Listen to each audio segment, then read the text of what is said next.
जय हिंद दोस्तों, एक बार फिर से आपका डिफेंस एग्जाम बाय एसके में स्वागत है। आज हम लेके आए हैं अपना क्वेश्चन का पार्ट 2 लेके आए हैं। जैसे हम पार्ट 1 के कुछ डिस्कस किए थे क्वेश्चन लाइट के पार्ट से। आज हम जो डिस्कस करेंगे ओवरऑल लगभग हर चैप्टर से कहीं ना कहीं से उस क्वेश्चन को उठाएंगे। जैसे हमारा हो सकता है इलेक्ट्रोस्टैटिक्स से क्वेश्चन हो सकता है हमारा जो लाइट के क्वेश्चन कुछ पोर्शन है उसको हो। हम सारे क्वेश्चनों को क्या करेंगे, अब मिक्सअप करके कुछ क्वेश्चन को उठाएंगे, आगे से भी उठाएंगे, पीछे से उठाएंगे।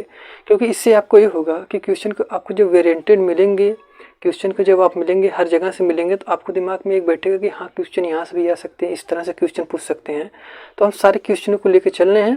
तो जिसमें से हमारा पहला क्वेश्चन है और इलेक्ट्रोस्टैटिक्स से ये मोस्ट इंपॉर्टेंट क्वेश्चन है, 1 नंबर का आपका आया हुआ है पेपर में। तो आइए चलते हैं, देखते हैं सबसे पहले कि हमारा क्वेश्चन पूछ रहा है वैद्युत फ्लक्स का मात्रक है। अब वैद्युत फ्लक्स का मात्रक क्या होता है आप बताइएगा। सबसे पहले आपको वैद्युत फ्लक्स का मात्रक निकालने के लिए आपको वैद्युत फ्लक्स का फार्मूला पता होना चाहिए। तो हम फार्मूले को भी बताएंगे, मात्रक क्या होता है उसको बताएंगे, और उसके साथ एक चीज़ और आपको बता देंगे। हो सकता है अगली बार एग्जामिनर हो सकता है मात्रक की जगह आपको डायमेंशन पूछ ले। तो हम क्या करेंगे, जितने भी संभावनाएं बन सकती हैं क्वेश्चन से बनने को उसके भी हम डिस्कस करेंगे। तो देखते हैं, सबसे पहले हम क्या करेंगे, मात्रक निकालेंगे, अभी डायमेंशन बताएंगे। अब बताइए आपका कौन सा ऑप्शन लग रहा है सही हो जाएगा। तो चलिए हम सबसे पहले देखते हैं। अब आप आंसर निकाल लिए हो तो आप अपने बुक में नोट कर लीजिएगा, कॉपी में नोट कर लीजिएगा, और हम देखते हैं किस तरह से होता है। वैद्युत फ्लक्स का जो आपका मात्रक होता है वो होता है फाई ई बराबर जो होता है ई डी ए होता है। क्या होता है, ई डी ए। और कॉस थीटा होता है, थीटा को नहीं लेते हैं हम, केवल इतने से मात्रक निकाल लेते हैं। अब देखिएगा, थोड़ा सा समझिएगा इसमें। देखिए गलती हमसे कहाँ पे होती है और हम मात्रक कैसे निकालने में हमसे दिक्कत कहाँ पे होती है, क्योंकि इसके एक और मात्रक होते हैं, उसको देखेगा। पहले हमें क्या करना है, अगर हमें फ्लक्स का मात्रक निकालना है तो हमें ई का मात्रक पता हो और ए का मात्रक पता हो। ए का मतलब होता है एरिया, एरिया का मात्रक पता हो, और ई का मतलब होता है वैद्युत क्षेत्र की तीव्रता। जब हमें दोनों पता होगा तो हम क्या करेंगे, ई का वैद्युत फ्लक्स का मात्रक निकाल लेंगे। इसको पता करने के लिए हम आइए ई के फार्मूले को थोड़ा देखते हैं। तो ई जो बराबर होता है, ई बराबर होता है हमारा एफ अपान क्यू। ई बराबर होता है एफ अपान क्यू। ये आपको चैप्टर नंबर 1 में ही मिल जाएगा, ई बराबर एफ अपान क्यू। अगर इस पे आप लगा के इस पे और इस आंसर को लाने की कोशिश करेंगे, इसमें ऑप्शन मैच कराने की कोशिश करेंगे तो बहुत कॉम्प्लिकेटेड हो जाएगा। इसके लिए एक और फार्मूला होता है, आप चैप्टर पढ़ेंगे विभव।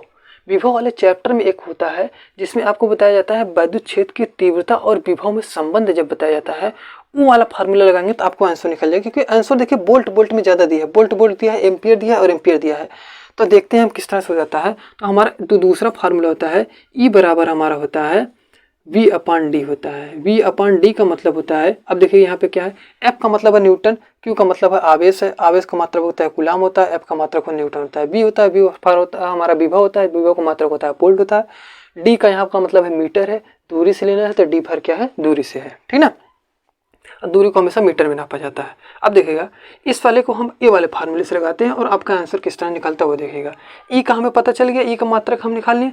ए बराबर हमारा होता है, ए का मतलब होता है क्षेत्रफल, क्षेत्रफल का मात्रक होता है मीटर स्क्वायर। क्या होता है, मीटर स्क्वायर। अब हमें सारे मात्रक पता चल गया, ई का भी मात्रक पता चल गया, ए का भी मात्रक पता चल गया। यहाँ पे रखते हैं हम, आंसर देखते रहते हैं। तो फाई ई बराबर हमारा हो जाएगा, फाई ई का मतलब क्या लगेगा, V upon D, V upon D गुणे एम स्क्वायर। अब देखिए v और हम d का मतलब क्या होता है, दूरी। दूरी को किस में नापा जाता है, मीटर में। तो हम क्या कर देंगे, यहाँ पे d को क्या कर देंगे, मीटर में कर देंगे।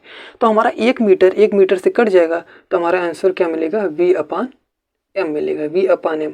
कौन से ऑप्शन में v अपान m रहा, ऑप्शन नंबर बी आ रहा है। तो हमारा क्या हो जाएगा, वोल्ट मीटर क्या हो जाएगा, करेक्ट आंसर हो जाएगा। अब हो सकता है अगली बार एग्जामिनर वोल्ट मीटर की जगह कोई और मात्रक देख सकता है, तो उसकी संभावना देखिएगा किस तरह से हो सकता है, उसको यहाँ से देखिएगा। और याद रखिएगा आप इससे बता रहे हैं, दूसरा वाला इससे बता रहे हैं क्या हो सकता है और इसका मात्रक। तो इसका एक मात्रक हो सकता है, एफ को किस में डिनोट करते हैं, एफ को डिनोट कर सकते हैं न्यूटन में। एफ को किस में डिनोट करते हैं, न्यूटन में। आवेश को किस में डिनोट किया जाता है, कूलाम में। तो एक आपको हो जाएगा न्यूटन प्रति कूलाम। तो यहाँ से हो जाएगा न्यूटन प्रति कूलाम, और एक का मतलब कितना है, मीटर स्क्वायर से। न्यूटन प्रति कूलाम इंटू मीटर स्क्वायर। तो हमारा एक मात्रक इसका हो सकता है न्यूटन मीटर स्क्वायर प्रति कूलाम। क्या हो सकता है, न्यूटन मीटर स्क्वायर प्रति कूलाम। ए भी इसका मात्रक है, ए भी इसका मात्रक है। अब चलते हैं एक इसका और चीज देख लेते हैं, और पूछने की संभावना है, डायमेंशन बहुत ज्यादा पूछ सकता है, और इससे ज्यादा 1 नंबर में कुछ नहीं पूछेगा, ठीक ना। तो यहाँ तक हो गया है। अब आप लगाइएगा वैद्युत फ्लक्स का मात्रक क्या होता है, वोल्ट मीटर भी होता है, न्यूटन मीटर स्क्वायर प्रति कूलाम भी होता है। आपको आई होप कोई दिक्कत नहीं होगा, ठीक। आइए देखते हैं इसके हम डायमेंशन को देख लेते हैं। डायमेंशन को समझने के लिए हमें क्या करना है, इन सारी चीज़ों को डायमेंशन हमें पता होना चाहिए। तो डायमेंशन हम यहाँ पे लिख दे रहे हैं किस तरह से हो जाएगा। बल की डायमेंशन जो होती है एफ की जो डायमेंशन होती है MLT-2 होती है, MLT-2 हो जाएगा। और हमारा आवेश का मात्रक होता है Q बराबर IT होता है, तो हमारा क्या होता है कूलाम का हो जाता है AT, क्या हो जाएगा AT हो जाएगा। ए का मतलब वैद्युत धारा को एम्पेयर में नापते हैं और टी का मतलब होता है सेकंड, तो कूलाम क्या हो जाएगा, क्यू का क्या हो जाएगा AT हो जाएगा। यहाँ तक पता हो जाएगा, क्योंकि न्यूटन प्रति कूलाम का भी हमें रखना पड़ेगा। तो हमें न्यूटन और कूलाम का पता चल गया, मतलब बल और आवेश का पता चल गया है। एम का होता है, एम का मतलब होता है मीटर स्क्वायर होता है, इसका क्या हो जाएगा L स्क्वायर। लंबाई को किस में नापते हैं, मीटर में नापते हैं, तो इसका L स्क्वायर हो जाएगा। और डायमेंशन को हमेशा एक बड़े ब्रैकेट में बंद किया जाता है, ठीक। हम मान जो है हम उसको पुट कर दे रहे हैं, हमारा आंसर निकल जाएगा। तो यहाँ पे हम चेक कर लेते हैं इसको, तो देखेंगे तो हमारा हो जाएगा एफ का न्यूटन की जगह क्या रखेंगे MLT-2 हो जाएगा अपान AT गुणे L2। काटिएगा, देखिए कुछ करता है, ये देखिए एक टी से, ये देखिए जब टी जाएगा थोड़ा सा इसको देखिए, काटने से पहले थोड़ा सा समझिए किस तरह से होता है। पावर कब ऊपर जाता है, प्लस होता है, कब माइनस होता है। देख रहे हैं टी क्या है, प्लस है। अगर हम टी लिखें या इसको इस तरह से लिख दे T+1 लिखें, दोनों का मतलब सेम है, क्योंकि जब प्लस रहता है तो उसको जरूरी नहीं है कि दिखाना हो, वो हमेशा मान लिया जाता है। तो इस टी क्या है, टी पे +1 है, ऊपर जब जाता है तो क्या हो जाता है -1 हो जाता है, ऊपर क्या हो जाता है -1 हो जाता है। -1 जब ऊपर जाएगा और -2 पहले से कितना हो जाएगा -3 हो जाएगा। तो हम लिख लीजिएगा M, अब देखिएगा थोड़ा सा, ये तो -3 हो जाएगा, इसको भी देखिएगा -3 हो गया। L के ऊपर तो बात नहीं जाएगा, L एक A है और एक L है, L2 है, तो क्या हो जाएगा L3 हो जाएगा। और देख रहे हैं हमारा A क्या है, ऊपर चला जाएगा, ऊपर वाली चीज़ जब ऊपर जाती है तो प्लस वाली चीज़ क्या हो जाती है माइनस में हो जाती है, A-1 हो जाएगा। तो इतना हो जाएगा। इसको थोड़ा सा क्रम में लिखेंगे तो हमारा हो जाएगा ML3T-3A-1, ठीक ना। इसको अगर शॉर्ट ट्रिक में याद करने का है तो 13-31 इस तरह से याद किया जाता है। इसका पावर को एक साइड लिखा जाता है, 13-31 इस तरह से याद करने का तरीका है।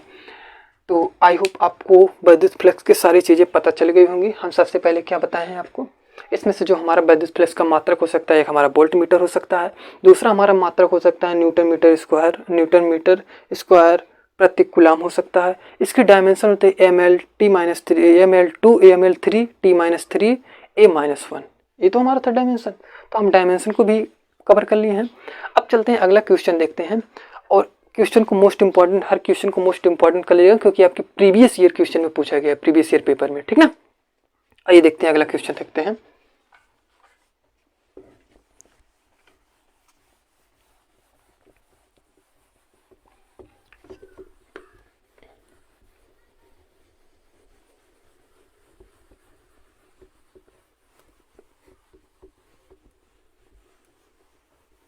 नंबर 2 हमारा क्या कहता है, क्वेश्चन नंबर 2 हमारा है प्रिज्म से गुजरने के पश्चात श्वेत प्रकाश किरण के किस रंग का विचलन कोण न्यूनतम होगा। न्यूनतम का मतलब होता है सबसे कम होगा, और श्वेत प्रकाश से हमारा सूर्य से जो प्रकाश किरण है उसके लिए होता है। अब देखते हैं, सबसे पहले हम क्वेश्चन हमारा देखते हैं किस चैप्टर से हमारा है, प्रिज्म के, लाइट से किसी पार्ट से है, प्रिज्म से है। और आपको पता होना चाहिए प्रिज्म की, इससे पहले भी हम क्वेश्चन करा चुके हैं। प्रिज्म की एक खासियत होती है, प्रिज्म क्या करता है, श्वेत प्रकाश किरणों को जब अपने ऊपर पड़ता है प्रिज्म के ऊपर, तो क्या करता है 7 रंगों में क्या देता है, तोड़ देता है। कितने रंगों में तोड़ देता है, 7 रंगों में तोड़ देता है। वो 7 रंगों में तोड़ देता है, वो उसकी प्रॉपर्टी है। ऐसा कौन करता है, ये करता है प्रिज्म। प्रिज्म की प्रॉपर्टी है कि वो क्या करता है, श्वेत प्रकाश किरणों को जैसे उसके ऊपर गिरेगा वो कितने रंगों में तोड़ देता है, 7 रंगों में। 7 रंगों को याद रखने, इंद्रधनुष में कितने रंग होते हैं, 7 रंग होते हैं। तो याद रखिएगा, जितने इंद्रधनुष में रंग पाए जाते हैं वही प्रिज्म क्या करता है, 7 रंगों में तोड़ देता है। कभी कभी क्वेश्चन पूछ सकता है श्वेत प्रकाश किरण कितने किरणों से, कितने रंगों से मिलकर बना है, तो आप बताइएगा 7 रंगों से मिलकर बना है। तो वही 7 रंग जो आपको तोड़ा है उसे से सब मिलकर बना है, इसको बोलते हैं प्रिज्म की प्रॉपर्टी बोलते हैं। आइए देखते हैं प्रिज्म में किसका विचलन कोण अधिकतम होता है, किसका न्यूनतम होता है। सबसे हम पहले क्या बना लेते हैं, एक प्रिज्म बना लेते हैं। प्रिज्म का ए मान लेते हैं ए है, ए बी है, ए सी है। ये मान लेते हैं BC जो है इसका आधार है। एक श्वेत प्रकाश किरण जैसे ही हम गुजारते हैं तो ये जैसे ही ऐसे इंटर करता है अंदर, ये क्या करता है 7 रंगों में क्या हो जाता है, विभाजित हो जाता है। कितने रंगों में, 7 रंगों में इस तरह से टूट जाता है।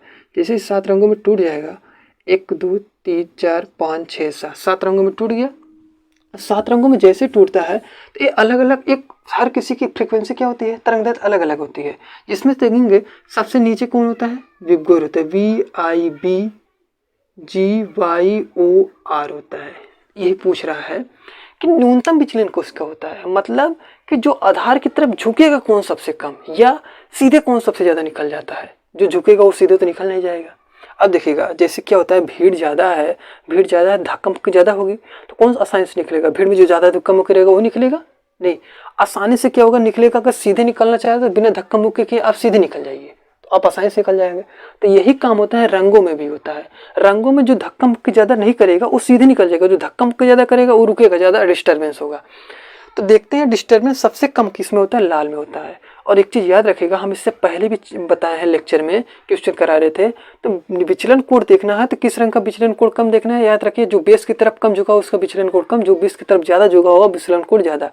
बेस की तरफ सबसे ज़्यादा कम, बेस का मतलब था BC, आधार की तरफ सबसे ज़्यादा कौन झुका है, बैगनी झुका है। तो किसका विचलन कोण अधिकतम होगा, बैगनी का। तो अधिकतम जब पूछेगा तो हो सकता है ऑप्शन बैगनी पहला हो जाए, और जब न्यूनतम पूछेगा तो कौन सा हो जाएगा, ऑप्शन नंबर डी हो जाएगा। कौन सा हो जाएगा, ऑप्शन नंबर डी।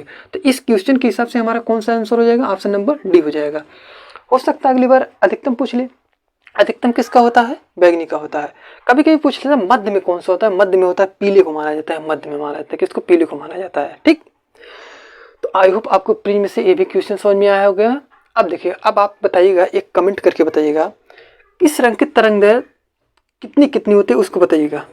रंगों का तरंग दैर्घ्य, रंगों का तरंग दैर्घ्य कमेंट करके आप बताइएगा कितना कितना होता है किसका। आप इसका आंसर आप बताइएगा, ठीक ना। तो प्रिज्म से आपको पता चल गया, प्रिज्म की प्रॉपर्टी होती है रंगों को 7 रंगों में विभेद कर देना। सबसे न्यूनतम विचलन किसका होता है, सबसे न्यूनतम विचलन हमारा होता है लाल का। सबसे अधिकतम विचलन किसका होता है, सबसे अधिकतम विचलन होता है बैगनी का। अब देखिएगा अगली बार हो सकता है एग्जाम में आपको विचलन से ना पूछ ले, अपूर्णांक से पूछ ले, तब क्या करेंगे, तो अपूर्णांक और विचलन दोनों सेम चलता है, तो अपूर्णांक यहाँ पे चेंज करेगा तो इसका मतलब नहीं आंसर चेंज होगा। अपूर्णांक अगर न्यूनतम यहाँ पे बोल दिया, विचलन जोड़ की जगह आपका बोल दिया अब अपूर्णांक न्यूनतम किस रंग का होगा, तब भी लाल ही होगा, क्योंकि अपूर्णांक और विचलन दोनों सेम चलते हैं। और अदर पूछेगा तो हो सकता है अपोजिट चले, जैसे आपको पूछ लेगा अपूर्णांक का उल्टा पूछ लेगा, वेग किसका ज़्यादा होता है, या हो सकता है क्रांतिक कोण पूछ ले, तो अलग अलग हो जाएगा। और इसके बारे हम इससे पहले वाले लेक्चर में बहुत अच्छे से डेप्थ में आपको एनालिसिस करके बता दिए थे कौन कौन होगा। तो आइए जाइएगा, उसमें क्वेश्चन देखिएगा, उसको सॉल्व करिएगा, ठीक ना। आइए देखते हैं तीसरा क्वेश्चन हम देखते हैं। आइएगा क्वेश्चन नंबर 3 देखते हैं। क्वेश्चन नंबर 3 क्या कहता है, क्वेश्चन नंबर 3 कह रहा है कि 10 सेंटीमीटर फोकस दूरी के अवतल दर्पण से, अब देखिए अब किसी क्वेश्चन चल रहा है दर्पण से चल रहा है, 10 सेंटीमीटर फोकस दूरी के अवतल दर्पण से कितनी दूरी पर एक वस्तु रखा जाए। अब बोल रहा है कितनी दूरी पे वस्तु रखा जाए, वस्तु की आपकी दूरी नहीं दिया गया, बोल रहा है कितनी दूरी पे कोई वस्तु रखा जाए कि उसका प्रतिबिंब जो है वास्तविक हो जाए। कितनी दूरी पे रखा जाए, वास्तविक हो जाए। और देख रहे हैं आगे देखिए, तो कितनी दूरी पे रखा जाए वास्तविक प्रतिबिंब हो जाए। नंबर 1 क्वेश्चन है वास्तविक पूछ रहा है। दूसरा पूछ रहा है अगर हम कितनी दूरी पर फिर रखें कि हमारा प्रतिबिंब क्या हो, आभासी बने। और तीसरा बोल रहा है प्रतिबिंब की स्थिति भी बताइए, कहाँ पे कितनी दूरी पे बन रहा है, आभासी वस्तु तो बन रहा है या वास्तविक बन रहा है, कितनी दूरी पे बन रहा है उसको बताइएगा। क्वेश्चन में एक लाइन दिया है, यदि प्रतिबिंब 5 गुना बने, यदि प्रतिबिंब 5 गुना बड़ा प्रतिबिंब बने तो किस तरह का बनेगा, कितनी दूरी पर रखा जाएगा, उन सारी चीज़ों को देखेंगे, कंडीशन देखेंगे। अब देखिएगा सबसे पहले हम देखते हैं थोड़ा सा दर्पण के ऊपर ध्यान देखते हैं, दर्पण की प्रॉपर्टी क्या होती है उसको थोड़ा ध्यान रखिएगा। तो ये कि अवतल दर्पण जो प्रतिबिंब बनता है वास्तविक और आभासी दोनों बनता है। आपको देखते हैं अवतल दर्पण में 6 कंडीशन बनती है, 6 कंडीशन में से 5 कंडीशन जो आपकी बनती है वो वास्तविक से रिलेट होती है, 6वीं जो कंडीशन बनती है वो क्या होती है, आभासी से रिलेट होती है। इसलिए जब भी क्वेश्चन देगा वास्तविक और आभासी हमेशा याद रखिएगा, दर्पण में अगर पूछेगा तो अवतल दर्पण पूछेगा। कौन सा पूछेगा, अवतल दर्पण। क्वेश्चन की एक पहचान हो गई। दूसरा देखते हैं अगर 5 गुना बन रहा है, अब मान तो हमें पहले तो देना चाहिए, मान किस तरह से दिया है, वास्तविक प्रतिबिंब मान किस तरह से माना जाता है। और एक चीज़ याद रखिएगा, बार बार बता रहे हैं आपको, जब भी कभी भी दर्पण या लेंस का क्वेश्चन करना है उसमें चिन्हों का विशेष ध्यान रखना है। चिन्हों का ध्यान बिना रखे आप क्वेश्चन गलत हो जाएगा आपका। तो क्वेश्चन में आप किसको ध्यान रखेंगे, चिन्हों का मोस्ट इंपॉर्टेंट ध्यान रखेंगे। चलिए एक एक कर देखते हैं।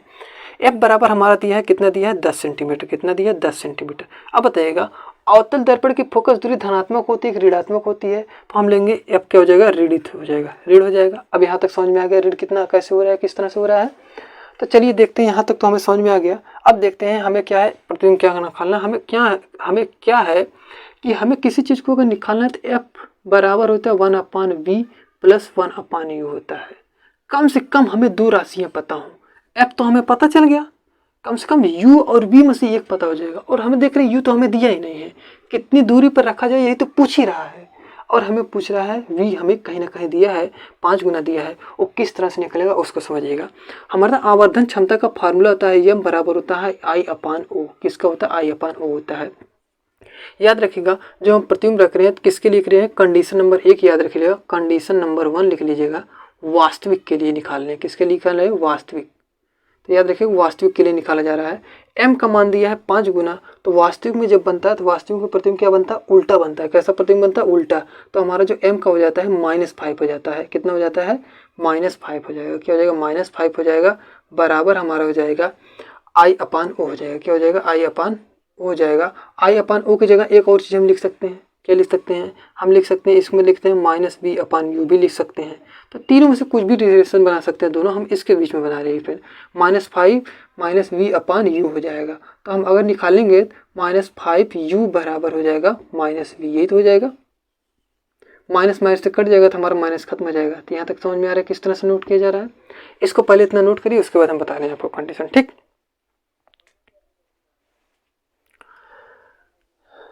यहाँ तक हो गया। आइए देखते हैं हम मान रखते हैं सबसे पहले। अब देखिएगा हमें क्या है, कुछ चीज़ें पता चल गई। अब बराबर हमें पता चल गया यहाँ पे, और v का मान हमें यहाँ पे पता चल रहा है। जैसे ही फार्मूला लिखेंगे हमारा आंसर आना जाना चाहिए। चलिए देखते हैं। हमारा 1/f का मतलब है -10 बराबर u का मान कितना है? -5u plus 1/u। इसका तिर्यक गुणा कर लेते हैं, हमारा हो जाएगा u प्लस 5u अपान 5u स्क्वायर, ये हो जाएगा अपान 1/10 हो जाएगा। इतना हो जाएगा और माइनस में हो जाएगा। अब देख रहे हैं ये u और 5 और u कितना हो जाएगा? 6u हो जाएगा। 6u अपान का हो जाएगा 5u स्क्वायर हो जाएगा। तो हमारा u से u एक कट जाएगा, तो हमारा बचेगा कितना? -1/10 बराबर बचेगा 6/5u, यही तो बचेगा। नीचे बनेगा, सॉरी नीचे यहाँ पे u, इसका इसके साथ गुणा करेंगे तो इतना कितना हो जाएगा? 5u हो जाएगा। 5u बराबर हमारा कितना हो जाएगा? और इसका गुणा हो जाएगा, इसमें हो जाएगा -60 हो जाएगा। और इसका गुणा इसके साथ करेंगे हो जाएगा /5 हो जाएगा, और ये हो जाएगा खत्म हो जाएगा 5 यहाँ से। 5 से काटेंगे तो हमारा कितना चलेगा? -12। कितना लिखेंगे? -12। u का मान कितना निकला है? -12। और v हम क्या करेंगे? u का मान यहाँ पुट करेंगे, हमारा v का मान पता चल जाएगा। देख रहे हैं। अब देखिए किस क्या मान हमें पता चल रहा है। पहले हमें u का मान यहाँ पे पता चल गया -12 सेंटीमीटर पे, और हमें पता तो यही करना था। 10 सेंटीमीटर की फोकस दूरी थी, हमें अवतल दर्पण था। कितनी दूरी पे वस्तु रखा रहा था? हम दूरी पता चल रही है, कितनी दूरी पे रखा जा रहा है वस्तु? -12 सेंटीमीटर। माइनस का मतलब होता है बाएं की तरफ रखा जा रहा है, u ऋणात्मक का मतलब वस्तु बाएं की तरफ रखा जा रहा है, तो हमारा u इसलिए ऋणात्मक आ रहा है। और आपको पता होगा चाहे उत्तल हो चाहे अवतल, हमेशा मान किसका होता है? u का मान क्या होता है? ऋणात्मक लिया जाता है। तो इसलिए हमारा u क्या है? 12 सेंटीमीटर पर रखा गया है। 12 सेंटीमीटर पर रखा है, प्रतिबिंब 5 गुना बढ़ाना है, तो कितना हो जाएगा? 12 25 60। तो हम क्या करेंगे, ये जो मनवा यहाँ से लिखा रहे हैं इसको मान लेंगे समीकरण और यहाँ पे पुट कर लेंगे।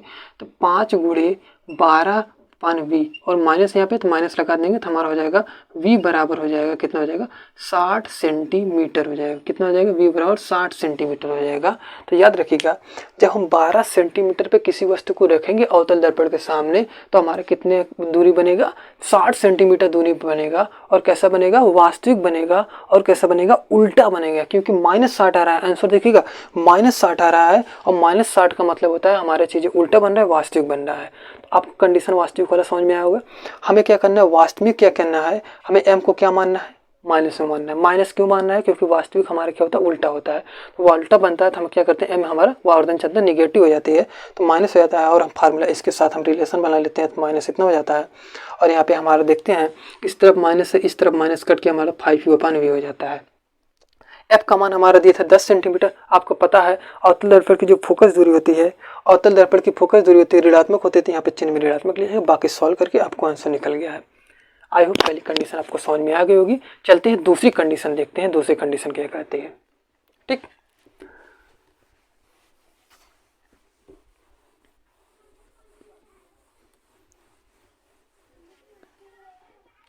दूसरा कंडीशन कर लीजिएगा आभासी के लिए। किसके लिए कर लीजिएगा? आभासी। आभासी में क्या करेंगे? थोड़ा सा देखिए चेंज हो जाएगा, फार्मूले में आंसर सब कुछ वही लगेगा। आभासी में क्या करते हैं? v/u माइनस अपान m जो निकल रहा था हमारा, इसके बीच में जो रिलेशन बन रहा था, हम क्या करेंगे m को क्या करेंगे निगेटिव पॉजिटिव मान लेंगे। आभासी का मतलब क्या, वस्तु सीधा बन रहा है, सीधा के लिए m आवर्तन क्षमता क्या होता है धनात्मक होता है।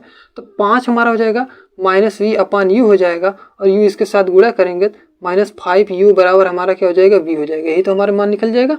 आभासी के निकलना है माइनस v। अब देख रहे हैं f बराबर अभी हमें क्या निकला था माइनस 10 सेंटीमीटर, 10 सेंटीमीटर निकला था। हम मान रख लेते हैं यहाँ पे कितना निकलेगा। अब देखते हैं 1 अपान एफ बराबर हमारा होता है 1 अपान वी प्लस 1 अपान यू, यही तो निकला था। f का मान कितना था 1 अपान माइनस 10 बराबर हमारा 1 अपान माइनस 5u बराबर प्लस 1 अपान यू, इतना था। इसको करेंगे हमारा तिर्यक गुणा करेंगे minus 5u plus u upon minus 5u square, ये हो जाएगा अपान हो जाएगा 1 अपान 10। ठीक, अब देख रहे हैं यहाँ से इतना कम हो जाएगा तो हमारा क्या हो जाएगा 4u हो जाएगा और माइनस में हो जाएगा अपान माइनस 5u स्क्वायर हो जाएगा। एक कट जाएगा u से कट जाएगा और माइनस माइनस से कट जाएगा, बटेगा 4/5, 4 बचे 5 और आपको ए वाला टर्म अभी पूरा पता है तो हमारा हो जाएगा 4/5u बराबर हो जाएगा माइनस 1 अपान 10। अब इसका तिर्यक गुणा करेंगे, उसके बाद कमेंट करके बताइएगा आपका क्या आंसर निकल रहा है। कुछ तो होमवर्क करिए आप लोग, कलम कॉपी चलाते रहिए, ठीक ना। इसको बताइए कितना आंसर आ रहा है, कितनी दूरी पर बन रहा है, इसको आप कमेंट करके बताइएगा।